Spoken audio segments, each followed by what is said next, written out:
দেখো বন্ধুরা, তোমাদের কাছে নিয়ে আসছি একটা ভর্তার রেসিপি। এখানে আমি কিছু শুকনো মরিচ দিয়ে দিয়েছি আর দিয়ে দিচ্ছি কিছু কালো জিরা। এটা আমি সুন্দর করে ভেজে নেব। নমস্কার বন্ধুরা, সবাই কেমন আছো? আমি পাপড়ি কিচেন থেকে বলছি। আর দেখো, তোমাদের মাঝে নিয়ে আসলাম একটা নতুন রেসিপি। দিয়ে দিচ্ছি কালো জিরা আর দিয়ে দিচ্ছি শুকনো লঙ্কা। এটা আমি ভেজে নিলাম।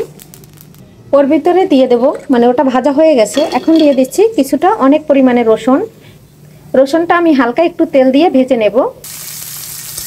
আমার ভিডিও কাছে এবং দূরের থেকে যারা দেখছে এবং দেশ ও দেশের বাহির থেকে যারা দেখতেছে তাদের জন্য অসংখ্য অসংখ্য ধন্যবাদ।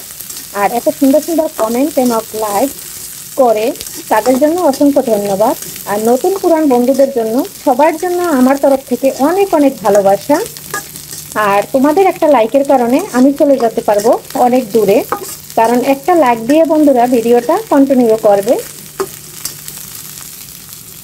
বন্ধুরা যারা ফেসবুক থেকে দেখবে তারা ফলো দিয়ে দেবে, নতুন বন্ধুরা যারা ইউটিউব থেকে দেখবে তারা সাবস্ক্রাইব করে দিবে। আর এভাবে তোমরা সবাই যদি আমার পাশে থাকো তাহলে আমি একদিন পৌঁছে যেতে পারবো অনেক দূরে। আর যেহেতু বন্ধুরা দেশের পরিস্থিতি কিন্তু খুবই খারাপ, আর এটা কিন্তু বাহিরে বের হইতেও কিন্তু এখন ভয় লাগে, কারণ যখন তখন একটা কিছু হয়ে যেতে পারে।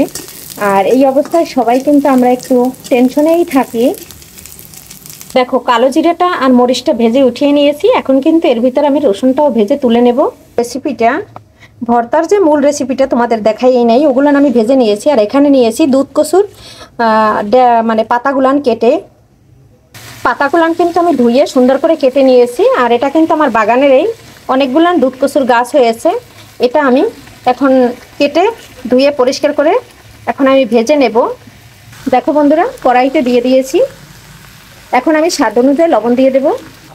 স্বাদ অনুযায়ী লবণটা দিয়ে কিন্তু আমি ঢেকে দেবো। আর পাতাটা দেওয়ার সাথে সাথে লবণ দিতে হয়, আর পাতাটা কিন্তু শক্ত শক্ত হয়ে যায়।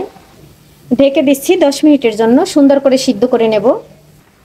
5 মিনিট পরে দেখো অনেকটা শাক কমে গেছে। এখন কিন্তু আমি দিয়ে দেবো কেটে রেখেছিলাম কিছুটা কাঁচামরিচ, এটা আমি দিয়ে দেব। আর যেহেতু আমি এটা ব্লেন্ডার করব, পাটায় বাটবো না। আর দিয়ে দেব কিছু পেঁয়াজ।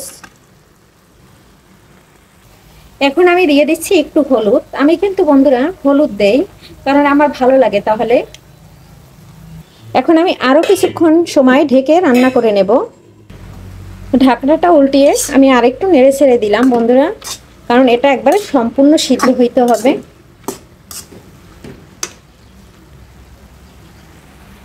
এরকম যদি বন্ধুরা থাকে বাগানের নিজের হাতে লাগানো দুধ কচুর জায়গা আর পাতা, মানে কতটা যে মজা হবে সেটা বলার মতো না। বাজার থেকে যেটা কিনতে পাওয়া যায় বন্ধুরা, সেটা কিন্তু সহজে সিদ্ধ হতে চায় না, গলে না। আর কেমন জানি শক্ত শক্ত একটা ভাব থাকে। আর এটা দেখো একবারে সম্পূর্ণ সুন্দর সিদ্ধ হয়ে গেছে।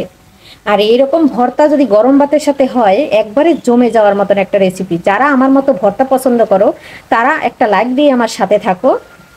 বন্ধুরা, ভর্তাটা করার জন্য যে আমি কালো জিরা, মরিচ আর রসুন বেছে নিয়েছি, ভেজেও নিয়েছি, এটা কিন্তু আমি ব্লেন্ডারের জারে দিয়ে দিচ্ছি। এটা আমি এখন ব্লেন্ড করে নেব। আর এটা ব্লেন্ডার করে নেব কারণ কালো জিরাটা বাটতে একটু কষ্ট হয়। আমার যেহেতু প্রচণ্ড কোমরে ব্যথা, এর জন্য আমি আর হাতে বাটতেছি না, পাটায়। দেখো বন্ধুরা, সুন্দর করে ব্লেন্ডার করে নিয়েছি। এখন আমি এটা কচু শাকের মধ্যে দিয়ে দেব। আর কচু শাকটা কিন্তু বাটতে হবে না, একবারে নরম হয়ে গেছে। দেখো বন্ধুরা, সম্পূর্ণ আমি দিয়ে দিয়েছি। এখন আমি নেড়ে ছেড়ে মিশিয়ে দেব। আর এটা কিন্তু বন্ধুরা এভাবে ভর্তা করলে অসাধারণ হয় খেতে। একবার হইলেও বাসায় তৈরি করে দেখতে পারো। দেখো বন্ধুরা, আমি কিন্তু পাতিলেবু কেটে নিয়েছি। এখন আমি এটার রস এর মধ্যে দিয়ে দেব। এটা যদি দেওয়া হয় তাহলে যদি একটু গলা চুলকায় বা চুলকানোর সম্ভাবনা থাকে, হয়তো চুলকাবে না যেহেতু আমার হাত চুলকায় নাই। আর ভর্তাটা কিন্তু আমার হয়ে গেছে বন্ধুরা। রসটা আমি এভাবে দিয়ে দেব। দেখো বন্ধুরা, পুরো লেবুর রসটা দিয়ে দিয়েছি। এখন আমি একটু মিশিয়ে দিচ্ছি। আর এই পর্যায়ে কিন্তু আমি একটু সরিষার তেল দিয়ে দেব। আর এটাই কিন্তু বন্ধুরা বেশি তেল দিতে হয় না, তাহলে কিন্তু স্বাদটা তেমন একটা ভালো লাগে না। আর নামানোর আগে আগে সরিষার তেল দেব, যেহেতু সরিষার তেলে সুন্দর একটা ফ্লেভার আছে, সেটা কিন্তু ভালো লাগে। আর সরিষার তেলটা কিন্তু আমার বাবার বাড়ির থেকে পাঠাইছে, এটা কিন্তু নিজেদের ভাঙানো তেল। দেখো বন্ধুরা, অনেকটা তেল দিয়ে দিয়েছি। এখন আমি নেড়ে ছেড়ে নামিয়ে নেব। এভাবে ভর্তার লাস্টের দিকে তেল দিয়ে একবার বানিয়ে নিয়ে খেয়ে দেখতে পারো। গরম ভাতের সাথে, খুদের ভাতের সাথে জমে যাওয়ার মতন একটা রেসিপি। আজকের ভিডিওটা বন্ধুরা এখানেই শেষ করব। এ পর্যন্ত সবাই ভালো থাকো, সুস্থ থাকো। প্রচুর গরম, বেশি বেশি করে জল খেও। আর দেশের অবস্থা তো খুবই খারাপ, একটু খেয়াল নিয়ে রাস্তাঘাটে চলাফেরা করো, কারণ একটু সতর্ক হয়ে চলাফেরা করলে আমাদের জন্য ভালো এবং সবার জন্য ভালো। দেখো বন্ধুরা, ভর্তাটা নামিয়ে নিচ্ছি। রেডি আমার ভর্তা। কার কার পছন্দ কমেন্টে জানাইও। মজাদার ভর্তা রেডি বন্ধুরা। সবাইকে নমস্কার।